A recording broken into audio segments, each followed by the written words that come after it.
Curiosamente, todas estas calles vacías por aquí y donde está el burdel, primera fila. Esa es la posición que tenían cuando murieron. Pues que justamente como quedó sepultado.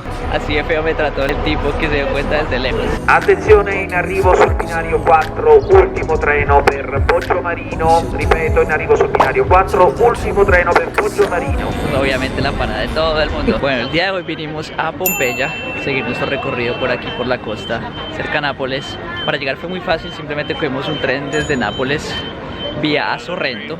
Hay dos trenes, de hecho, uno vía a... ¿cómo era? Poggio Marino. Poggio Marino. Lo cogimos primero, ese no era.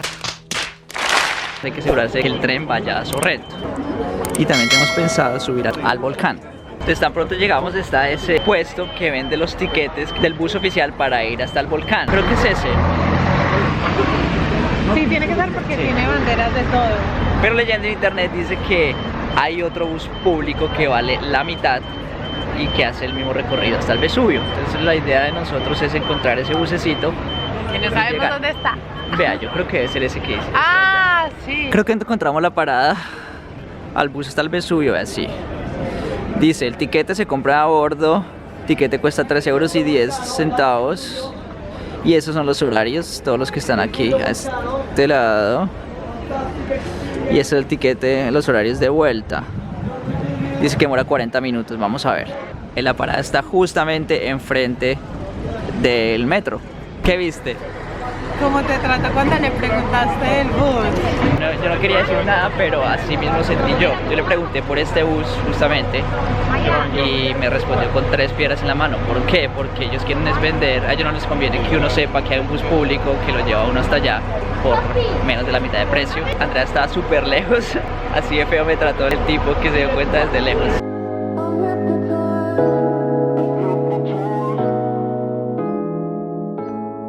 Aquí encontramos 2 lasañas, 9 € cada una, y decía que autoservicio. Es que dice que no le cobran a uno servicio aquí porque aprendimos a las malas, o bueno, era la primera vez que si uno se sienta y si lo atienden o si le dan servilletas, si le dan cubiertos, lo que sea, le cobran a uno algo extra. Y la vez pasada nos comimos una pizza de 4 € y el servicio eran 3 € por sentarnos adentro. Y decían que en Venecia cobraban 5 € por sentarse en una plaza pública. Entonces, si quieren ahorrarse el servicio, es mejor coger las cosas para comerlas afuera. ¿Qué tal la lasaña? Está muy buena. Y es necesaria porque veníamos sin comer, pero nos dimos cuenta que esto es enorme. Hay tours de 2, 3, 5, 7 horas. Entonces aquí estamos decidiendo qué hacer. Y nosotros pensábamos que íbamos a pasar aquí como 1 hora.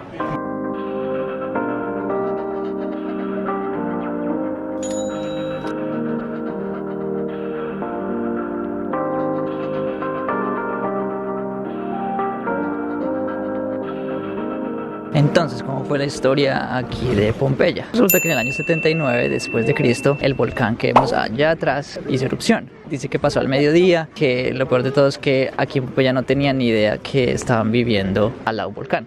La última vez que había hecho erupción había sido 1500 años antes, entonces obviamente no tenían ni idea de lo que estaba pasando.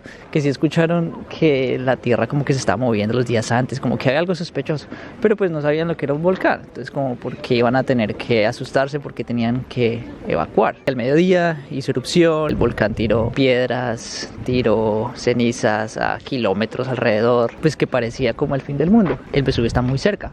Todas las cenizas, todos los escombros, todo lo que tiró el volcán empezó a caer sobre la ciudad, empezó a caer en los techos, empezó a cubrir todo y obviamente ese peso hizo que colapsaran los techos. Por eso lo que vemos ahorita son solo las paredes, porque los techos pues por el peso se cayeron y aplastaron a la gente. Ahora, ¿cómo murió la gente? Pues no sabía cómo reaccionar. Hubo gente que sí alcanzó a evacuar, a huir de la ciudad. Otras personas, pues viendo el caos que estaba pasando afuera, se refugiaban en las casas, se ocultaban en los sótanos, esperando como a que pasara, que sea, que estaba pasando afuera. Pero pues eso fue la perdición, porque lo que pasaba afuera era que se estaban de a poquito enterrando. Y cuando quisieron salir, pues ya no pudieron salir. Y por otro lado, pues los gases, todos los gases que salían del volcán llegaron a la ciudad. Eso fue lo que hizo que se asfixiara la gente. Entonces la mayoría de la gente o murió aplastada por los derrumbes o murió asfixiada. ¿Y cuál es el gran atractivo de Pompeya? Pues que justamente como quedó sepultado en las cenizas volcánicas, se preservó completamente tal y como era una ciudad romana hace 2000 años, a diferencia del resto, que con el paso del tiempo pues simplemente desmoronaron, se destruyeron. Es que el volcán, las cenizas, la lava preservó de forma tan perfecta esta ciudad y sobre todo otra ciudad que queda muy cerca que se llama Herculano, al punto que han logrado recuperar desechos de una letrina y han sabido exactamente qué fue lo que comieron días antes a la erupción del volcán. Ese es el cráneo de un caballito. ¿Y por qué esas no están cubiertas como en las primeras que vimos? Ya ahorita le digo con por qué. Entonces, como podemos ver ahí, esa es la posición que tenían cuando murieron. ¿Por qué quedaron así? Porque quedaron preservados. Simplemente cuando se empezó a excavar toda la ciudad de Pompeya, se dieron cuenta que había gente abajo y que como que los cuerpos habían quedado como aprisionados por las cenizas, y entonces dentro de las cenizas iba a estar el cuerpo, pero obviamente todo ese cuerpo ya se estaba descomponiendo, quedaban los huesos. Inyectarle yeso como a esos moldes que las cenizas habían hecho. Entonces cuando uno le inyecta yeso, se llena todo el molde y entonces rompen la ceniza. Cuando retiran el molde queda como todo el cuerpo.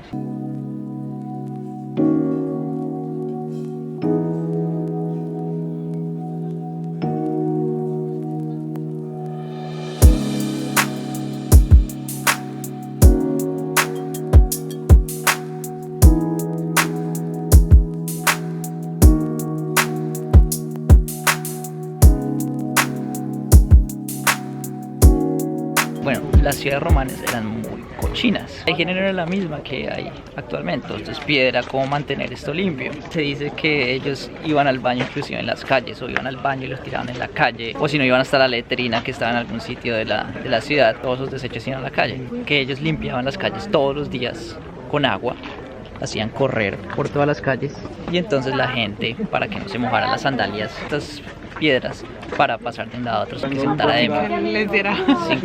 de También pensaron en que los andenes iba a estar más elevado que esta parte, que era por donde iba a correr. Vea, este es un buen ejemplo de lo que hablábamos antes. Acá de cuenta todo esto lleno de aguas negras, aguas lluvias. Entonces uno podía caminar por acá sin mojarse. Ellos en la oscuridad tenían estas piedras para que la luna se reflejara, entonces ellos tuvieran iluminación en las noches. Porque obviamente en ese tiempo pues no había electricidad. ¿Cómo iban a ver en la noche si salían a dar una vueltica? Estos son como trocitos de mármol o una piedra reflectiva que funciona para eso.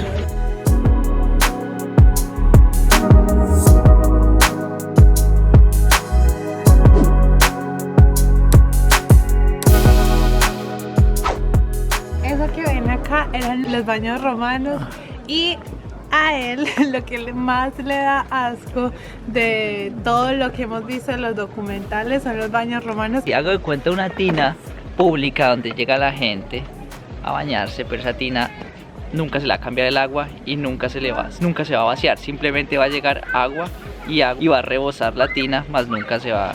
Y entonces imagínense, si hoy en día si en las piscinas no les hacen limpieza, tienen como esa cosa babosa, imagínense en ese tiempo, no solamente iba la gente de plata, en esos baños públicos iban todas las clases sociales.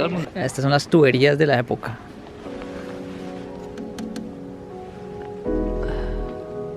Llegamos a una tienda que es que de comida rápida, que porque los romanos no cocinaban en casa, entonces que venían del baño, que salía de allá, el baño asqueroso, y llegaban aquí a comer, que estos eran simplemente, esta es la mesita. Y que por dentro ellos tenían para preservar la comida. Ellos tenían unas tapas de madera, que tenían comida y comida rápida. Estas cositas, estas marquitas, eran puertas corredizas. Curiosamente, todas estas calles vacías por aquí, y donde está el burdel, cimera fila. Ya todos los señores mayores van para el burdel. Vean, el burdel sí lo tienen bien restauradito. Y al lado, el de la comida rápida, para que cuando salieran con hambre... Oiga, 1, 2, 3, 4, 5 cuartos.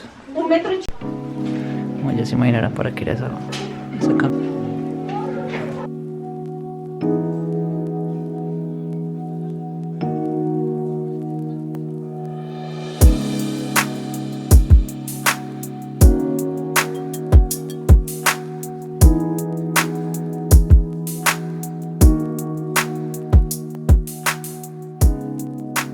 Esta es la calle y esta es la entrada a una casa. Miren la entrada. tiene ese mosaico de entrada, el pasillo de entrada a la casa. Las paredes pintadas, decoradas. Esta dice que era la casa más grande que tenía toda Pompeya, con 40 habitaciones. Pero no se puede entrar. La realidad. Pero de hecho creo que en algún momento se puede entrar, porque mira que porque el tour que estamos escuchando sí se podía entrar. Estas son las huellas de todas las carrozas que pasaron aquí por tantos años. Porque Pompeya, antes de que pasara el desastre del volcán, era una ciudad de 600 años.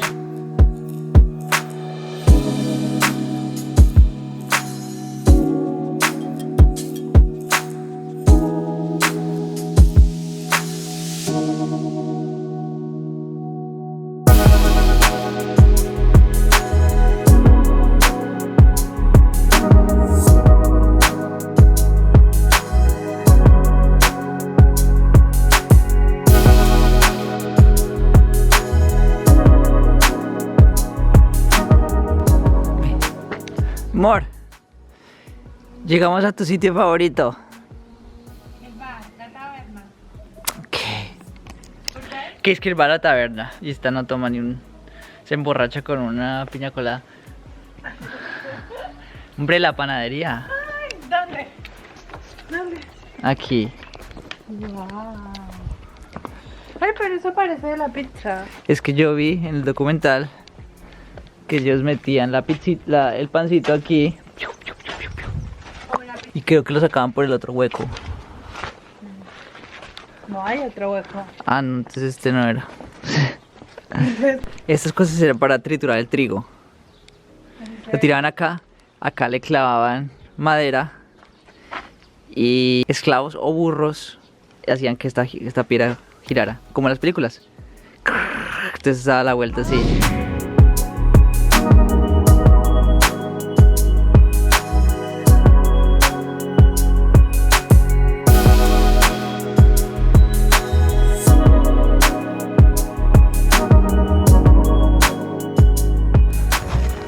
Definitivamente son las mejores ruinas romanas que hemos visto y el precio que cobran lo vale completico. Y nuestro tour termina aquí, en este teatro o coliseo o anfiteatro donde peleaban los gladiadores. Eso es un karateca. Ah. Ya veremos dónde seguir. Ya veremos dónde siguen nuestras aventuras.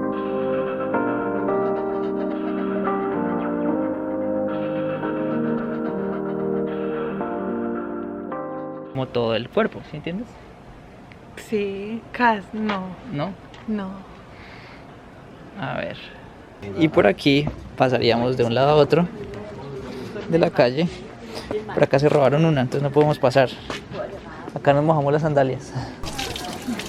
Todavía está activa.